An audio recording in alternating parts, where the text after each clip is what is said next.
بسم اللہ الرحمن الرحیم۔ السلام علیکم ورحمۃ اللہ وبرکاتہ۔ الحمدللہ رب العالمین والصلاة والسلام نبینا محمد وعلی آلہ وصحبہ اجمعین، اما بعد۔ وقال اللہ تعالی فی القرآن المجید والفرقان الحمید، فاعوذ باللہ من الشیطان الرجیم، بسم اللہ الرحمن الرحیم، وما خلقت الجن والانس الا لیعبدون۔ محترم سامعین اکرام، اللہ رب العزت کا بڑا شکر و احسان ہے کہ اللہ نے ہم تمام کو اس مسجد کے اندر باجماعت تراویح ادا کرنے کی توفیق عطا فرمائی۔ کل ہماری بات چل رہی تھی کہ کعبۃ اللہ کو اثر نو بنایا گیا، سیلاب آنے کی بنا پر جو دیواریں نحیف کمزور ہو چکی تھی اس کو گرا کر قریش کے لوگوں نے کیا کیا، اسے دوبارہ بنایا۔ تو وہاں پر ایک مسئلہ کھڑا ہوا حجر اسود کو رکھنے کا۔ حجر اسود کے تعلق سے ایک دو باتیں بتا کر انشاءاللہ میں اپنی بات کو آگے بڑھاؤں گا کہ یہ جو کفار مکہ جو ہے، قریش کے لوگ حجر اسود اپنے ہاتھوں سے رکھنے کے لیے کیوں لڑ رہے تھے؟ سوال پیدا ہوتا ہے کیوں لڑ رہے تھے؟ تو یہاں پہ احادیث کا اگر ہم مطالعہ کریں گے تو ہم کو معلوم ہوگا کہ حجر اسود جو ہے یہ پتھر جنت سے آیا ہے، جنت میں یہ پتھر تھا۔ حدیث میں آتا ہے کہ فرشتوں کے ذریعے سے جب حضرت ابراہیم علیہ السلام کعبۃ اللہ کی تعمیر کر رہے تھے، جنت سے یہ پتھر اتارا گیا تھا۔ دوسری حدیث پاک کے اندر آتا ہے یہ پتھر دودھ سے زیادہ سفید تھا، لوگوں کے گناہوں کو چوسنے کے بعد یہ کالا ہو گیا۔ تیسری بات یہاں پہ بیان کی گئی ہے کہ جو انسان اس کو چومتا ہے، استعلام کرتا ہے، کیا کرتا ہے؟ استعلام۔ آپ ایک نام یاد رکھیں، اس لفظ کو یاد رکھیں، استعلام کہتے ہیں کہ کعبۃ اللہ کو اگر آپ کو موقع ملے کعبۃ اللہ میں جانے کے بعد حجر اسود کو اپنے منہ سے چومنے کی کوشش کریں۔ اگر آپ کو چومنے کا موقع نہیں مل رہا ہے تو کیا کرے؟ اپنا ہاتھ لگا کر اسے اپنے ہاتھ پہ چوم لے۔ تیسری حدیث میں آتا ہے کہ اگر لکڑی اگر آپ کے پاس ہے، بھیڑ زیادہ ہے، آپ کا ہاتھ نہیں جا پا رہا ہے تو کم از کم کیا کرے؟ اپنے لکڑی سے اسے چھین کر اس کو چوم لے۔ چوتھی بات بیان کی گئی ہے کہ آپ اتنے دور گئے، آپ جا ہی نہیں پا رہے ہیں اور بڑھاپے کی عمر میں پہنچے ہوئے ہیں، یا پھر اتنی زیادہ بھیڑ ہے کہ آپ کا جانا ناممکن ہے، تو کم از کم کیا کرے؟ اپنے ہاتھ سے اشارہ کرے، اشارہ کر کے اسے اپنے ہاتھ پہ چومے۔ اسے کہتے ہیں استعلام۔ ایک تو اپنے لبوں سے چومے، موقع نہ ملے تو ہاتھ لگا کے چومے۔ تیسرا، لکڑی وغیرہ آپ کے پاس لمبی ہے وہ لگا کر چوم لے، یا تو پھر کیا کرے؟ ہاتھ سے اشارہ کرے۔ حدیث کے اندر آتا ہے کہ جو انسان اچھی نیت کے ساتھ حجر اسود کو چھوتا ہے، استعلام کرتا ہے، تو قیامت کے دن حجر اسود ان کے حق میں گواہ بن کر آئے گا۔ کیا ہوگا؟ ان کے حق میں گواہ بن کر آئے گا۔ جو وہاں پر جو اختلاف شروع ہوا کہ میں رکھتا ہوں، ہر قبیلے والا کہتا ہے کہ میں رکھوں گا، وجہ کیا تھی؟ یہ تو جنت سے آیا، سب کو معلوم تھا، لیکن وہ شرف حاصل کرنا چاہ رہے تھے کہ حضرت ابراہیم جو ابو الانبیاء ہے، جنہوں نے اپنے ہاتھوں سے اٹھا کر رکھا تھا، اب دوبارہ اسے نکال دیا گیا ہے، اس کے بعد شرف کون حاصل کرے گا؟ حجر اسود کو میں حاصل کروں گا اور میں اپنے ہاتھوں سے رکھوں گا۔ بس یہ شرف حاصل کرنے کے لوگ کیا کر رہے تھے؟ اختلاف کر رہے تھے۔ اس اختلاف کو اللہ کے نبی صلی اللہ علیہ وسلم نے کیا کیا؟ اچھی طریقے سے ختم کر دیا۔ اب جب اختلاف یہاں پر پیدا ہوا تو ایک اور سوال ہمیں پیدا ہوتا ہے جو سمجھنا ہے، کیونکہ اللہ کے نبی صلی اللہ علیہ وسلم کا مقام مکہ والوں کے درمیان کیا تھا، وہ سمجھنے کے لیے آپ کو یہ بات سمجھنا ضروری ہے۔ کیونکہ حالانکہ وہاں پر سماجی، سیاسی، یعنی سب کے سب سردار موجود تھے، وہاں پر کسی کی بات لوگ نہیں لے رہے تھے۔ جب 4-5 دن اختلاف ہو رہا تھا، لوگ آپس میں لڑنے مارنے کے لیے آ گئے اور باضابطہ انگلیاں خون کے اندر ڈال کے قسم کھانے لگے مارنے کی مرنے کی، تو معلوم یہ ہوتا ہے کہ مکہ کے اندر جو بڑے بڑے سردار تھے ان کی وقت اب باقی نہیں تھی۔ یہاں پہ علماء کرام نقل کرتے ہیں کہ ہاشم اور عبد المطلب کے بعد جو ہے وہ مقام اب باقی نہیں رہا کسی کے اندر جس کی بنا پر پورے مکہ والوں کیا کر سکے؟ وہ لیڈ کر سکے، وہ مقام ختم ہو چکا تھا۔ تو آپ غور کریں، اللہ کے نبی صلی اللہ علیہ وسلم نے جس انداز سے اس مسئلے کو حل کیا، تمام لوگوں نے آپ کی بات کو مانا، تو پورے مکہ کے اندر یہ بات پھیلی ہوئی تھی کہ اب آنے والے دنوں کے اندر جو مکہ کا مقام کھو چکا ہے، یہ محمد جو ہے ہمارے سردار بنیں گے اور ہم ان کو اپنا صدر بنا کے کیا کریں گے، اس شان کو واپس حاصل کریں گے، اس شان کو اپنے حاصل کریں گے۔ تو لہٰذا سارے مکہ والے پلان کر رہے تھے، چونکہ اللہ کے نبی کی عمر کیا تھی اس وقت؟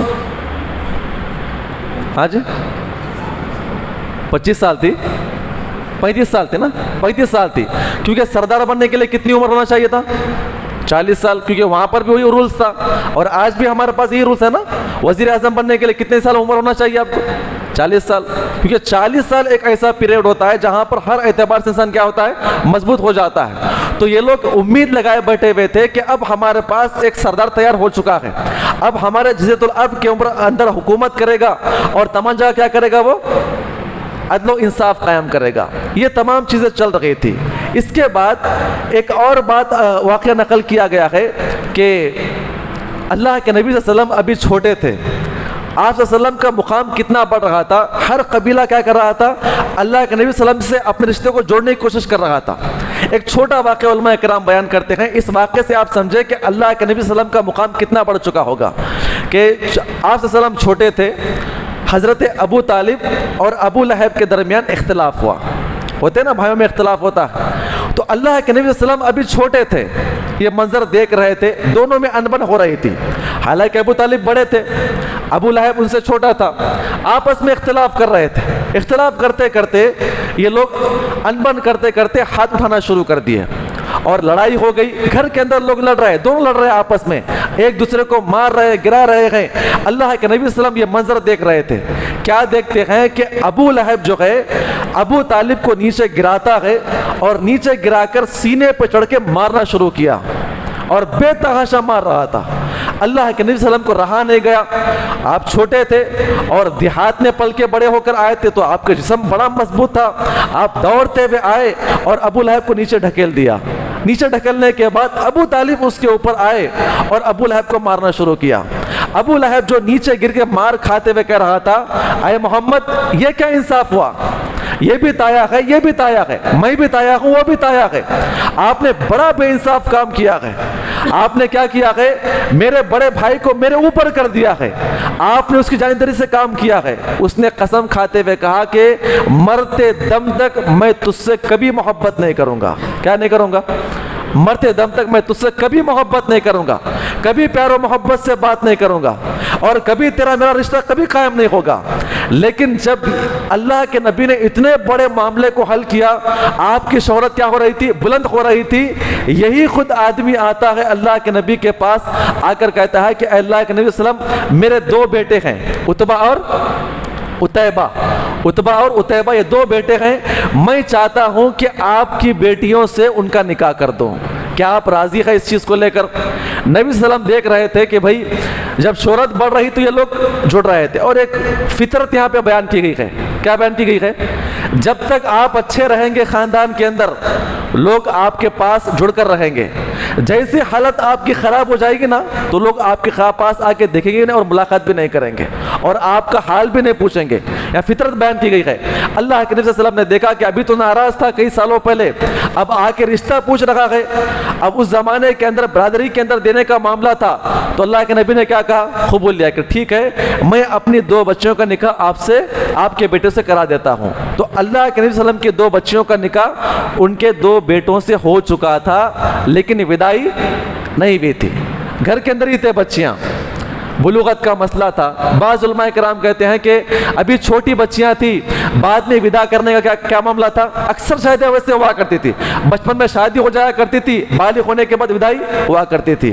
تو اس نے اللہ کے نبی صلی اللہ علیہ وسلم کی شہرت کو دیکھ کے کیا کیا، اس نے کہا کہ اللہ کے نبی آپ اپنے دونوں بچوں کا نکاح کیا کریں، آپ ہمارے بچوں کے حق میں دے دیں۔ نبی صلی اللہ علیہ وسلم جو ہے اس طرح اپنے وقار کو بنائے چل رہے تھے، اور پورے عرب کے اندر یہ بات پھیلی ہوئی تھی کہ آنے والا بادشاہ کون ہے ہمارے پاس، اللہ کے نبی صلی اللہ علیہ وسلم ہوں گے۔ یہ آپس میں باتیں چل رہی تھی۔ یہاں پر علماء کرام نقل کرتے ہیں کہ مکہ کے شب و روز کیا تھے، دن اور رات ان کے کیسے گزر رہے تھے، تو یہاں پہ علماء کرام کہتے ہیں کہ صبح ہوتے ہی لوگ کیا کرتے، اپنی اپنی مجلس سے جا دیتے، جو دیوار بنائی گئی تھی نا کعبۃ اللہ کے اندر ارد گرد، لوگ اس کے اندر داخل ہوتے، یہاں پر ایک جماعت بیٹھ گئی، وہاں پر دوستوں کی جماعت بیٹھ گئی، وہاں پہ کچھ لوگ بیٹھ گئے، یہاں پر کچھ لوگ بیٹھ گئے، اور بس غب شپ کرتے ہوئے، باتیں کرتے ہوئے، اپنے خاندان کے فخر بیان کرتے ہوئے، اپنے باپ داداؤں کے بارے میں بیان کرتے بیٹھا کرتے تھے۔ اللہ کے نبی صلی اللہ علیہ وسلم اس منظر کو اپنی آنکھوں سے دیکھتے، اور بعض لوگ کعبۃ اللہ کے اندر عبادت کر رہے ہیں، بعض لوگ باتیں کر رہے ہیں، اور بعض لوگ کیا کیا کرتے تھے، باہر جا کر شاعر کو بلاتے اور لا کر اسے پیسے دے کر کہتے کہ ان مکہ والوں کے سامنے میری کیا کرے، تعریف پیش کرے، باپ داداؤں کے بارے میں بیان کرے۔ تو اس طرح کی مجلسیں وہاں پہ ہوا کرتی تھی۔ اللہ کے نبی صلی اللہ علیہ وسلم اپنے گھر سے اس مجلس کو دیکھتے، وہاں سے نکل جاتے اور سیدھا کہاں پہ چلے جاتے، گھر میں چلے جایا کرتے تھے۔ اب بالکل آپ 40 سال کی بالکل عمر کے قریب پہنچ رہے تھے۔ اللہ کے نبی بیان فرماتے ہیں جو میں رات میں خواب دیکھتا وہ صبح میں مکمل ہو جایا کرتا تھا، روز روشن کی طرح عیاں ہو جایا کرتا تھا، رات میں جو بھی خواب دیکھتا ہوں وہ ہو جایا کرتا تھا۔ 40 سال بالکل آپ 40 سال کے اندر داخل ہو گئے۔ اللہ کے نبی بیان فرماتے ہیں ایک مرتبہ امی خدیجہ سے بیٹھ کے بات کرتے ہوئے کہتے ہیں کہ کیا بتاؤں آپ کو، بڑا غمگین ہوں اور بڑا دل گھبراتا ہے۔ امی خدیجہ نے پوچھا کہ بھئی آپ کو گھبرانے کی کیا ضرورت ہے، اللہ تعالیٰ نے آپ کو سب کچھ دیا ہے۔ تو کہتے ہیں کہ میں جب بھی پہاڑوں سے گزرتا ہوں، پتھروں سے گزرتا ہوں، وادی سے نیچے اترتا ہوں، تو وہاں سے عجیب و غریب آواز آتی ہے۔ کہا کہ کیا آواز آتی ہے؟ آواز آتی ہے کہ السلام علیکم یا رسول اللہ۔ کیا آواز آتی ہے؟ السلام علیکم یا رسول اللہ۔ آپ غور کریں، آپ ایسی جگہ سے چل رہے ہیں جہاں پہ کوئی بھی نہ ہو، اچانک سلام کی آواز آئے، اب فطری چیز ایسا ڈرے گا نا، نبی سلام گھبرا جاتے تھے اور وہاں سے دوڑتے ہوئے واپس آ جایا کرتے تھے، اور کئی پتھر آپ کو سلام کیا کرتے تھے۔ اللہ کے نبی خود بیان فرماتے ہیں کبھی درختوں کے پاس چلتا تو وہاں سے درختوں سے آواز آتی السلام علیکم یا محمد، السلام علیکم یا رسول اللہ، اس طرح کی آواز آیا کرتی تھی۔ آپ گھبرا کر واپس آ جایا کرتے تھے۔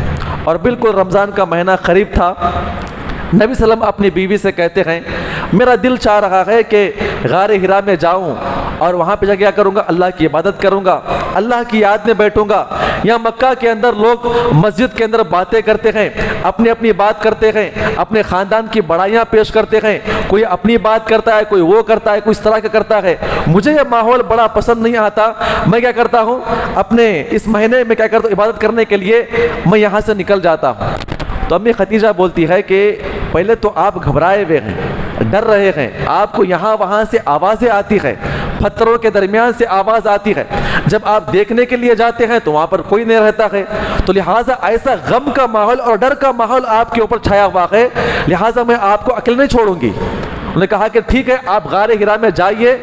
انہوں نے کیا کیا، اپنے بیوی بچوں کو لے اپنے بچوں کو لے کر، امی خدیجہ نے کیا کیا، تمام بچوں کو لے کر جہاں پہ اوپر غار حرا تھی نیچے ٹینٹ مار دیا۔ کہا کہ جب بھی آپ کو کوئی تکلیف ہوگی آپ کو ہم کو آواز دے دینا، ہم آپ کے پاس اوپر آ جائیں گے۔ کھانے پینے کی تکلیف ہوگی، کبھی آپ گھبرا جائیں گے، کوئی معاملہ ہوگا، نوکر چاکر بھی ہمارے پاس یہاں پر موجود ہے، آپ کیا کریں، آپ بے فکر ہو کے کیا کریں، آپ عبادت وہاں پہ کریں۔ اللہ کے نبی صلی اللہ علیہ وسلم تقریباً کیا ہے 1 مہینے کا توشہ لے کر اوپر غار حرا میں چلے گئے۔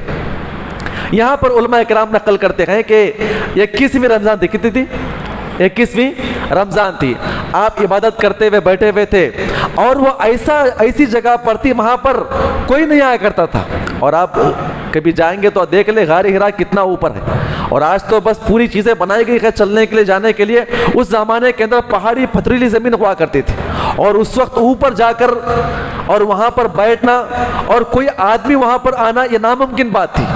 اللہ کے نبی بیان فرماتے ہیں کہ رات کا وقت تھا، میں بیٹھا ہوا تھا اور کیا کرتے تھے، آپ صلی اللہ علیہ وسلم اللہ کے بارے میں سوچتے تھے۔ اور غار کے بارے میں بیان کیا گیا ہے کہ ایک آدمی جو ہے آرام سے داخل ہو سکتا تھا، اور لیٹ جائے تو غار اتنا ہی تھا، اور جب غار میں آپ داخل ہو جائیں گے تو غار کے کونے میں ایک بڑا سوراخ تھا، ایک بڑا سوراخ تھا۔ نبی صلی اللہ علیہ وسلم وہاں پر لیٹ کر سوراخ میں سے دیکھتے تو پورا مکہ نظر آتا تھا، پورا مکہ نظر آتا تھا۔ اس زمانے میں بلڈنگ نہیں تھی، ہے نا، بس کعبۃ اللہ ہے، بازو میں وہاں پر کچھ گھر وہاں کرتے تھے، اور اس سوراخ میں سے اللہ کے وسلم دیکھا کرتے کہ کیسی عجیب و غریب قوم ہے۔ ہزاروں یا 360 بت رکھے ہوئے ہیں، اس کی عبادت کر رہی ہے، اور وہاں پر کوئی طواف کر رہا ہے، کوئی غپ شپ کر رہا ہے، کوئی آوازیں کر رہا ہے۔ وہ منظر اس پہاڑ کے اوپر سے دیکھا کرتے تھے۔ ایک دن رات میں بیان فرماتے ہیں، 21ویں رات تھی، اچانک ایک آدمی میرے سامنے آ گیا اور آ کر کیا کہتا ہے، اے محمد صلی اللہ علیہ وسلم آپ پڑھیے۔ نبی صلی اللہ علیہ وسلم بڑے گھبرا گئے، کہا کہ میں کیا پڑھوں گا۔ اس نے قریب آیا اور آ کر، اب واقعہ جانتے ہیں، بڑا زور سے دبایا۔ اللہ کے نبی کہتے ہیں کہ میری سانسیں پھولنے لگی اور قریب تھا کہ میری جان دھڑ سے نکل جائے۔ اس کے بعد کہا کہ اقرا، اب پڑھو۔ کہتے کہ وما انا بقاری، میں پڑھنا نہیں جانتا، میں کیا پڑھوں۔ کہتے کہ پھر دبایا، تقریباً 3 مرتبہ اس نے دبایا اور دبا کر کہا کہ اقرا بسم ربک الذی خلق خلق الانسان من علق۔ تقریباً یہ 4-5 آیتیں نازل ہوئی تو اللہ کے نبی صلی اللہ علیہ وسلم وہاں سے دوڑتے ہوئے نیچے اترے اور آ کر امی خدیجہ سے کہتے ہیں کہ زملونی زملونی، کیا کریں مجھے، چادر اڑا دیجئے۔ آپ تھرا رہے تھے، کانپ رہے تھے، تو امی خدیجہ آ کر ان کے سامنے بیٹھی اور ان کے سر پہ ہاتھ پھیرتے ہوئے اور ان کو دلاسا دیتے ہوئے کہتی ہے کہ اے محمد کیا بات ہے، اے بھتیجے کیا بات ہے، کیونکہ یہ رشتے میں بھائی کے بیٹے لگا کرتے تھے۔ خیر ان کا لمبا ایک سجرا ہے پھر کبھی، لیکن کہتے ہیں کہ اے محمد کیا بات ہے، غمگین کیوں ہو، کیوں گھبرا رہے ہیں آپ۔ کہتے ہیں مجھے پانی ڈالو۔ کہا کہ کیا بات ہے، بڑے پسینے میں شرابور تھے، تو کہتے ہیں کہ ایک آدمی میرے پاس آیا، مجھے پڑھنے کے لیے کہا اور دبا کے دبوچتا ہے اور کہتا کہ اقرا بسم ربک الذی خلق خلق الانسان من علق۔ اور وہ کہتے ہیں کہ میں ڈر رہا ہوں کہ میری جان نہ نکل جائے، ہے نا۔ ہوتا ہے کبھی، آپ غور کریں اپنے گھر کے اندر بیٹھے ہوئے ہیں، کبھی غور کریں کوئی چیز اچانک گر جائے آپ کے سامنے تو انسان کی جان نکل جاتی ہے، اور رات کا وقت ہو، لائٹ چلی جائے اور خود اپنے گھر والے سے ہاتھ سے کچھ نیچے چیز گر جائے تو انسان کے پھیپڑے منہ کو آ جاتے ہیں، اور وہ الگ ہی معاملہ تھا، اور لا کے دبوچتا ہے اور بار بار سوال کرتا ہے، اور بحیثیت انسان اللہ کے نبی ڈر رہے تھے، خوف کھا رہے تھے۔ نبی صلی اللہ علیہ وسلم کے سامنے بیٹھ کر کہہ رہے تھے اللہ آپ کو ضائع نہیں کرے گا، آپ یتیموں کی دیکھ بھال کرنے والے، بیواؤں کا خیال رکھنے والے، غریبوں کا ساتھ دینے والے، مظلوموں کا حق دلانے والے، آپ کو اللہ کیسے ضائع کرے گا۔ اللہ کے نبی کہتے ہیں کہ نیک بیوی ہم کو ملی ہوئی تھی اور عمر میں بھی بڑی تھی اور باضابطہ ساتھ دی اور تسلی کے الفاظ دینے کے بعد غم جاتا رہا، تو کہتے ہیں کہ صبح ہونے کے بعد کیا کریں گے، ہم اپنے بھائی کے پاس جائیں گے۔ بھائی کون تھے، ورقہ بن نوفل۔ ورقہ بن نوفل بالکل آخری عمر میں پہنچے ہوئے تھے، تورات زبور کے حافظ، تورات زبور کے عالم تھے، اور تورات زبور کے اندر جو آیتیں وہ پڑھ رہے تھے دین حق کی تلاش میں تھے۔ وہ پڑھ رکھے تھے کہ آخری نبی آنے والا ہے، آخری نبی جب آئے گا اس کے اوپر اسلام قبول کروں گا۔ پڑھتے پڑھتے اتنے بوڑھے ہو چکے تھے کہ ان کی آنکھیں ختم ہو چکی تھی، آنکھ کی بینائی ختم ہو چکی تھی، بڑے بوڑھے انسان، ہاتھ میں لکڑی۔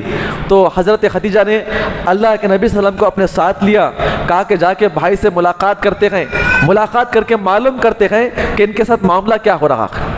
جب ملاقات کرنے کے لیے آئے تو بوڑھے انسان وہاں پر بیٹھے ہوئے، کہا کون ہے؟ تو خدیجہ کہتی ہے کہ بھائی صاحب میں آپ سے ملاقات کرنے کے لیے آئی ہوں۔ کہا کہ آئیے داخل ہو جائیے۔ آپ داخل ہونے کے بعد کہا کہ دیکھیے محمد کچھ باتیں آپ کے سامنے بتاتے ہیں، بڑے غمگین ہیں، ڈر رہے ہیں، ان کا معاملہ آپ سن لیجئے۔ کہا کہ بیٹا محمد کیا بات ہے بتائیے۔ کہتے ہیں کہ میں بیٹھا ہوا تھا اور اس سے پہلے کی بات یہ کہ چلتا ہوں وادیوں سے پتھروں سے سلام کی آواز آتی ہے، درختوں سے سلام کی آواز آتی ہے، اور کل کا واقعہ یہ ہے کہ میں اپنے غار میں بیٹھا ہوا تھا، اچانک ایک آدمی آ کر کہتا ہے پڑھو، 3 مرتبہ میں پڑھنے کے لیے کہا، دبایا، اس کے بعد یہ آیتیں پیش کی ہے، اقرا بسم ربک الذی خلق۔ تو کہتے ہیں قدوس قدوس، کیا کہا؟ قدوس کہا۔ مجھے یاد پڑتا ہے میں نے تورات کے اندر پڑھا ہے، انجیل کے اندر پڑھا ہے، وہ جبریل امین ہے، اور میں سمجھتا ہوں کہ میرے بھتیجے آپ کہاں پر ہیں، میرے قریب آئے ہیں، اندھے تھے نا انہوں، قریب آنے کے بعد ان کے ماتھے پہ چوم کر کہتے ہیں کہ آپ ان قریب نبی بنائے جائیں گے، اللہ آپ کو نبی بنائے گا۔ اور مجھے معلوم پڑتا، یاد پڑتا ہے، میں نے تورات کے اندر یہ پڑھی تھی بات کہ یہی وہ فرشتہ ہے جو تمام انبیاء کرام کے پاس آیا کرتا تھا۔ اگر وہی فرشتہ ہوگا جو یہ قرآن کی آیتیں اس نے پیش کیا ہے تو یہ مکہ والوں کے لیے بڑی خیر و برکت کی بات ہوگی۔ اور جبریل امین جس علاقے میں اتر جائے اور اس علاقے میں قرآن اتر رہا ہو اور اس علاقے کے اندر اللہ کے نبی موجود ہو تو قیامت کی صبح تک اس جگہ کی رحمتیں برکتیں کبھی ختم نہیں ہوگی۔ کہتے ہیں کہ وہ فرشتہ جہاں جہاں پر بھی کیا ہوگا نازل ہوا ہے، اللہ نے کیا کیا وہاں سے رحمت و برکتوں کبھی ختم نہیں کرے گا۔ کہتے ہیں کہ ایک اور بات بیان فرمائی کہ یہ جو مکہ والے آپ سے بڑی محبت کرتے ہیں، اے اللہ کے نبی یہ آپ کو عنقریب نکال دیں گے۔ کہا مجھے نکال دیں گے؟ یہ میری قوم نکال دے گی؟ مجھے امین کہتی ہے، صادق کہتی ہے، مجھے لیڈر بنانے والی ہے، بڑی محبت سے بات کرتی ہے کہ یہ لوگ مجھے یہاں سے نکال دیں گے؟ کہتے ہیں کہ کاش میں جوان ہوتا، اگر میں جوان ہوتا ان دنوں کے اندر جب یہ لوگ آپ کو نکال دیں گے، میں زندہ رہوں گا تو میں کیا کروں گا؟ آپ کی بھرپور مدد کروں گا۔ اتنا کہنے کے بعد دونوں میاں بیوی واپس آ گئے۔ اللہ کے نبی صلی اللہ علیہ وسلم کس میں چلے گئے؟ ڈپریشن میں چلے گئے۔ کیا ڈپریشن تھا؟ علماء کرام نقل کرتے ہیں، اللہ کے نبی بیان فرماتے ہیں کہ میری نگاہ میں مخلوقات میں سب سے نفرت کرنے والی چیز کیا تھی؟ ایک شاعر، شعر و شاعری کرنے والے، دوسرا مجنون، بہکی بہکی باتیں کرنے والے۔ اللہ کے نبی کیا مشہور تھے؟ سچے ہیں، امین ہے، صادق ہے، لیڈر ہے، انصاف کی بات کرنے والے ہیں، بڑے ذہین و فطین ہے، سچ بولنے والے ہیں، جن کے اتنے سارے القاب ہو۔ اللہ کے نبی کہتے ہیں کہ میں کیا پڑھ رہا ہوں، جب بھی کچھ بولنا چاہتے ہیں قرآن کی آیت کریمہ نکلتی ہے۔ اللہ کے نبی کہتے ہیں پڑھے لکھے نہیں تھے، شعر و شاعری کا آپ کو شوق بھی نہیں تھا، اور شاعروں کو دیکھ کر آپ نفرت کیا کرتے تھے۔ اگر میں یہ الفاظ کو کفار مکہ کے سامنے پیش کروں گا تو لوگ کیا کہیں گے؟ ارے محمد بھی شاعر بن چکا ہے۔ یعنی اس زمانے کے اندر شاعر کا مطلب کیا تھا؟ شاعر کا مطلب کیا تھا؟ پیسے لینے والا، جہاں پر پیسے ملے گی ان کے بات کرنے والا۔ آج 1000 دینار آپ نے دے دیا تو آپ کے مطابق بات کرنے والا۔ آپ کے مخالف کسی نے کہا کہ 1500 دوں گا دینار تو میں ان کے خلاف بولنے والا۔ تو شاعر کی کوئی چھبی اچھی نہیں تھی وہاں پر۔ اور میرے الفاظ کیسے نکلتے ہیں؟ وہی الفاظ، اقرا بسم ربک الذی خلق، خلق الانسان من علق، اقرا وربک الاکرم۔ یعنی جو قرآن کی جو آیت کریمہ تھی، جو شعرا کا کلام ہوا کرتا تھا، جو شروع لائن کے اندر جو الفاظ آتے ہیں شاعروں کے اندر، آخر میں بھی وہی الفاظ آتے ہیں۔ تو آپ بڑے غمگین ہو گئے، اور یہاں پہ کہتے ہیں اللہ کے نبی نے کہا کہ اب مجھے مرنا چاہیے۔ کیا کرنا چاہیے؟ مجھے مرنا چاہیے۔ کہ ایک انسان کا وقار، ایک انسان کی صداقت کے اوپر اگر ضرب آ جائے، کوئی یہ کہے کہ آپ کا وقار ختم ہو چکا ہے، تو ایک عزت دار انسان کے لیے مرنا بہتر ہوتا ہے۔ ابن ہشام کی روایت کے مطابق آتا ہے اللہ کے نبی صلی اللہ علیہ وسلم غم میں بیٹھے ہوئے تھے، اپنے آنکھوں میں آنسو، میرا تو اب مقام ہی ختم ہو چکا ہے نا، میرا مقام ہی اب ختم ہو چکا ہے۔ اسی غم میں آپ اپنے گھر سے باہر کسی کو بولے بغیر نکل گئے۔ امی خدیجہ سوچ رہے تھے کہ کہاں پر چلے گئے آپ؟ غار ہرا میں چلے گئے۔ وہی انداز میں غم میں پہاڑ کی چوٹیوں کے اوپر نکل گئے، ایک بڑے پہاڑ کے پاس چڑھے گئے، چڑھتے ہوئے نکل گئے، اور چاہ رہے تھے کہ وہاں سے اپنے آپ کو گرا کے کیا کر دیں گے؟ ختم کر دیں گے۔ اور جیسے اس بڑے پہاڑ کے اوپر کھڑے ہوئے کہ ابھی اپنے آپ کو نیچے گرا کے ختم کر دیں گے، اللہ کے نبی کہتے ہیں کہ میرے پیر پکڑ لیے گئے، میرے پیر پکڑ لیے گئے۔ میں نہ آگے ہٹ رہا ہوں نہ پیچھے ہٹ رہا ہوں، بالکل میرے پیر آگے ہی نہیں بڑھ رہے تھے۔ اچانک کیا دیکھتا ہوں کہ وہی آدمی آواز لگاتا ہے، اے محمد صلی اللہ علیہ وسلم۔ آسمان سے آواز آتی ہے۔ میں نے جب آسمان کی طرف دیکھا، جو آدمی مجھے غار میں ملا تھا وہی آدمی کیسا ہے؟ آسمان کے ایک کنارے پہ ایک پیر ہے، اس کنارے پہ ایک پیر ہے، اور کہتے ہیں کہ اے محمد صلی اللہ علیہ وسلم، اے محمد آپ نبی بنائے جائیں گے، آپ رسول امین گئے، اور میں کون ہوں؟ جبریل امین ہوں۔ اللہ کے سلام دیکھ رہے تھے اس کی آواز کو۔ جب آپ وہاں پر دیکھتے ہیں تو غائب ہو کر ان کے سامنے آ جاتے ہیں۔ کہا کہ اے محمد آپ یقین کریں، آپ رسول بننے والے ہیں، میں جبریل امین ہوں۔ اللہ کے نبی نیچے دیکھتے ڈر کر تو نیچے آ جاتے، اے محمد میرا یقین کرو، آپ رسول بنائے جائیں گے، اور میں کون ہوں؟ امین ہوں، جبریل امین ہوں۔ پیچھے اللہ کے نبی دیکھتے تو وہاں پر سامنے آ جاتے۔ اس کے بعد اللہ کے نبی کہتے ہیں میں ارادہ تبدیل ہو گیا، پھر میرے پیر چھوٹ گئے۔ وہاں پر امی خدیجہ دیکھتے ہیں کہ اللہ کے نبی کہاں پہ چلے گئے، اپنے غلاموں سے کہتے ہیں کہ جا کر دیکھ کر آؤ۔ غلام کہتے ہیں کہ اللہ کے وسلم کہاں پر نہیں ہے؟ غار ہرا میں نہیں ہے۔ کہتے کہ جا کے مکہ میں دیکھ کر آؤ. سارے غلام مکہ کے اندر اللہ کے رسول صلی اللہ علیہ وسلم کو ڈھونڈنے کے لیے پھر رہے ہیں. اچانک اللہ کے وسلم کچھ دیر کے بعد جو ہے اسی پہاڑی سے اتر کر واپس آئے, اور واپس آ کر کیا کرنے لگے, آ کر بیٹھ گئے. اور وہی باتیں, غم کی باتیں, کیا بتاؤ خدیجہ, پھر وہی آدمی نظر آتا ہے. کہتے ہیں کہ آپ کو ڈرنے کی ضرورت نہیں ہے, آپ بیٹھے رہیں آپ یہاں پر, آپ آرام کریں, اللہ آپ کو ضائع نہیں کرے گا. اور واقعتاً یہ چیز انسانی فطرت میں داخل ہے کہ انسان کسی کو پہچانتا بھی نہیں ہے, اگر غیبی چیزیں وہ آپ کے سامنے آ جائے تو انسان ڈر جاتا. پھر وہی آدمی دکھا ہے, پھر وہی غم, وہی آ کے رات میں پھر سو جاتے ہیں. تو اس معاملے کے حل کے لیے امی خدیجہ پھر باہر نکل جاتی ہے اور جا کر ورقہ بن نوفل کے پاس آ کر بیٹھ جاتی ہے.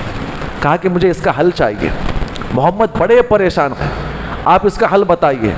اور وہی آدمی کہتا ہے, کیا کہتا ہے اپنے آپ کو, جبریل امین کہتا ہے. ورقہ بن نوفل کہتے ہیں میں نے کہا تھا نا جبریل امین ہے, وہ جبریل امین ہی ہے, کیونکہ وہ فرشتہ ایسا ہے جب بھی وہ فرشتہ آتا ہے تو کسی کے لیے نبوت کی بشارت لے کر آتا ہے. کہا کہ ایک نسخہ میرے پاس ہے, اگر واقعتاً وہ فرشتہ ہوگا کیسے پہچانیں گے, اگر وہ جن یا کوئی آتما ہوگی کیسے پہچانیں گے, ایک نسخہ بتایا. کہا کہ نسخہ کیا کرے, آپ آزمائیں. وہ نسخہ لے کر بڑے خوشی سے اپنے گھر پہ آئے. وہ نسخہ کیا تھا معلوم آپ کو, ذرا غور سے سنیں, اور خواتین سے بھی گزارش ہے کہ اس نسخے کو غور سے سنیں کہ نسخہ کیا تھا. گھر پہ آنے کے بعد اللہ کے نبی صلی اللہ علیہ وسلم سے کہتے ہیں کہ اے محمد صلی اللہ علیہ وسلم آپ کی طبیعت کیسی ہے. کہا کہ ٹھیک ہے. کہتے ہیں کہ میں ایک نسخہ آپ کے پاس لے کر آئی ہوں, اللہ کے نبی کو بھی نہیں بتایا, نسخہ میرے پاس ہے, بھائی صاحب نے ورقہ بن نوفل نے بتایا ہے, وہ نسخہ میرے پاس ہے, اگر اب وہ آدمی آپ کو نظر آئے مجھے بتا دینا. نبی صلی اللہ علیہ وسلم نے کہا کہ ٹھیک ہے, اچھی بات. کچھ دیر بیٹھے ہوئے تھے, جبریل امین پھر آ گئے, سامنے آ گئے, اور صرف اللہ کے نبی صلی اللہ علیہ وسلم کو دکھ رہے تھے. خدیجہ مجھے دکھ رہا ہے وہ آدمی. کہا کہاں پر ہے, کہا یہاں پر ہے. کہتے ہیں کہ میرے قریب آ جاؤ. نبی صلی اللہ علیہ وسلم اٹھ کے امی خدیجہ کے قریب آ گئے. کہا اب دکھ رہا ہے, کہا اب بھی دکھ رہا ہے. کہا دائیں طرف آ جاؤ. نبی صلی اللہ علیہ وسلم اٹھ کے دائیں طرف آتے ہیں. کہا اب بھی دکھ رہا ہے, ہاں اب بھی بالکل قریب میرے سامنے دکھ رہا ہے. کہا بائیں طرف آ جاؤ. آنے کے بعد کہا کہ اب بھی دکھ رہا ہے, ہاں اب بھی دکھ رہا ہے. کہا کہ محمد بالکل میرے سامنے آ کر بیٹھ جائے. کہاں پر آگے بڑھ جائے, بالکل میرے قریب آ کر بیٹھ جائیں. بالکل بالمشافہ قریب آ کے اللہ کے وسلم بیٹھ گئے. تو امی خدیجہ نے کیا کیا, اپنی اوڑھنی لیا اور بالکل اللہ کے وسلم کو اپنی اوڑھنی کے اندر کر لیا. کہا محمد اب نظر آتے ہیں. کہا کہ ابھی بھی نظر آتے ہیں. کیا کہا, ابھی بھی نظر آتے ہیں. اتنا کہنے کے بعد انہوں نے کیا کیا, اپنے سر کو باہر نکال لیا. کہا اب نظر آتے ہیں. اللہ کے نبی کے اوپر اوڑھنی پڑی ہوئی ہے, اور امی خدیجہ کیا ہے, اپنے سر سے دوپٹہ نکالی ہوئی ہے. کہا اب نظر آتے ہیں. کہا کہ اب نظر نہیں آتے. اوڑھنی نکال کر کہتے ہیں کہ الحمدللہ وہ فرشتہ ہے. بھائی صاحب نے کہا ہے کہ میاں بیوی جب بھی آپس میں بیٹھتے ہیں اور جب تک عورتوں کے اوپر کیا ہوتا ہے, سر کے اوپر دوپٹہ ہوتا ہے تو فرشتے رہتے ہیں, اور جب بھی ان کے سر سے دوپٹہ باہر نکل جاتا ہے تو اللہ کی رحمت کے فرشتے باہر نکل جاتے ہیں. اور جن شیاطین جو ہے یہ منظر دیکھنے کی کوشش کرتے ہیں, جس کی بنا پر یہ ثابت ہوتا ہے کہ وہ کیا ہے, وہ اللہ کا فرشتہ ہے. تو یہاں پہ ایک درس دیا گیا ہے کہ کوئی بھی خاتون جو ہے گھر کے اندر بھی رہے تو کیا رہے, کم از کم اپنے سر کے اوپر, اپنے سینے کے اوپر کیا کریں گے, وہ باضابطہ اوڑھنی ڈال کر رکھیں. تو خیر یہ ثابت ہو جانے کے بعد جو ہے تقریباً کئی دن تک وہی نہیں آتی ہے. نبی صلی اللہ علیہ وسلم جو ہے یہاں پر غمگین ہو جاتے ہیں. کیا بات ہے, اب فرشتہ نظر نہیں آتا ہے. کئی دن گزر گئے. یہاں پہ علماء کرام بیان فرماتے ہیں, ایک بات بیان کرتے ہیں کہ اللہ رب العزت نے وحی کو روک لیا تھا. کیوں روک لیا تھا, روکنے کی وجہ کیا تھی, تاکہ آپ غم بھلا دیں. ہے نا, کوئی غم ہے تو آپ بھول جاتے ہیں. تقریباً 15 دن کا کچھ عرصہ تھا. بعض روایت میں آتا ہے کہ اور لمبا عرصہ گزرا. نبی صلی اللہ علیہ وسلم ایک مرتبہ کہاں پر, مکہ کے بازار میں دیوار ایک گلی سے چل رہے تھے, تو کیا دیکھتے ہیں کہ آسمان سے پھر آواز آتی ہے, اے محمد صلی اللہ علیہ وسلم. اب پیچھے دیکھتے ہیں کوئی بھی آدمی نہیں ہے, پھر دائیں بائیں سامنے کوئی آدمی نہیں ہے. پھر اس کے بعد جب آسمان کے اوپر دیکھتے ہیں تو جبریل امین جو ہے ایک بڑی کرسی کے اوپر بیٹھے ہوئے, جن کے 600 پر ہے جو پورے آسمان کو ڈھانپے ہوئے ہیں. کتنے پر ہیں, 600 پر جو پورے آسمان کو ڈھانپے ہوئے ہیں. اتنا دیکھنے کے بعد اللہ کے نبی کے اندر پھر کپ کپی طاری ہو گئی، پھر ڈرتے ہوئے تھراتے ہوئے اللہ کے نبی پھر امی خدیجہ کے پاس آئے، پھر کہتے ہیں زملونی زملونی، چادر میرے اوپر ڈال لیجئے۔ تو اس کے بعد فرشتہ آ کر کیا کرتا ہے ان کے سامنے، یا ایھا المدثر قم فانذر وربک فکبر وثیابک فطہر، یہ آیت کریمہ نازل ہوتی ہے۔ امی خدیجہ بیٹھ کے ان کو سمجھا رہے تھے، تسلی دے رہے تھے۔ اس کے بعد اللہ کے نبی اٹھ کے اچانک بیٹھ جاتے ہیں، کہتے ہیں خدیجہ اب مجھے بیٹھنے کا حکم نہیں ہے، اللہ نے حکم دیا کیا کروں، میں سب لوگوں کے سامنے دین کی دعوت کو پیش کروں۔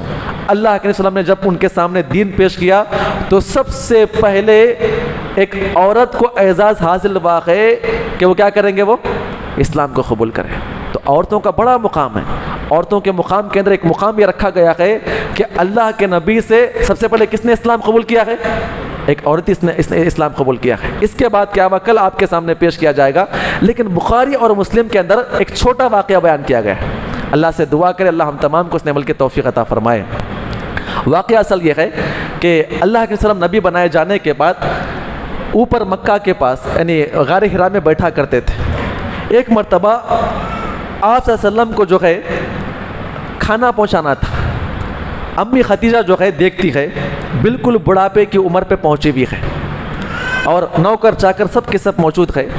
اور عرب کی خواتین کے اندر خاصیت یہ تھی اس زمانے کی کہ اپنے شوہر کی اگر خدمت کرنے کا معاملہ ہوتا تو وہ اپنے ہاتھوں سے خدمت کیا کرتی تھی۔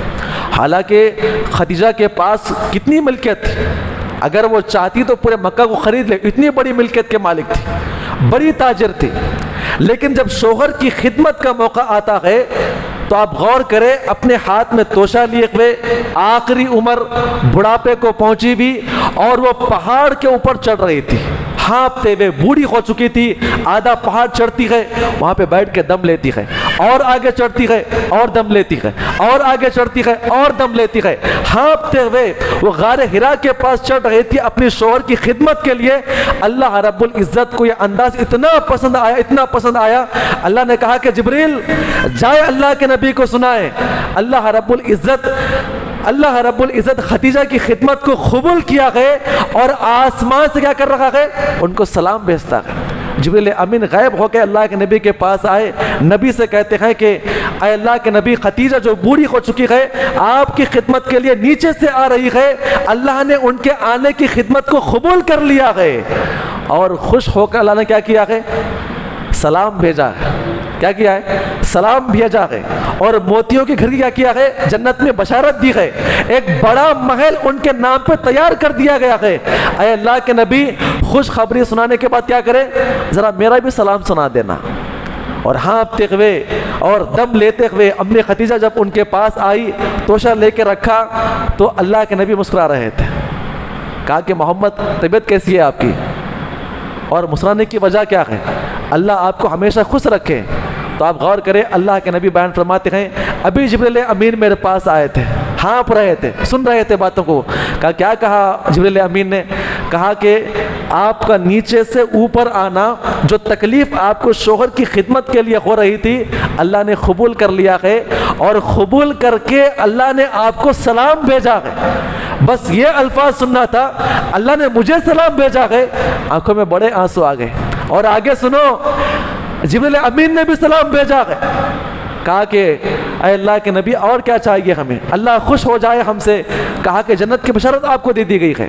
تو پتہ یہ چلتا ہے کہ شوہر کی خدمت کے لیے بڑا اجر رکھا گیا ہے عورت کے لیے۔ اللہ سے دعا کرے اللہ تعالی ہم تمام کو اس عمل کی توفیق عطا فرمائے، آمین۔ السلام علیکم ورحمۃ اللہ وبرکاتہ۔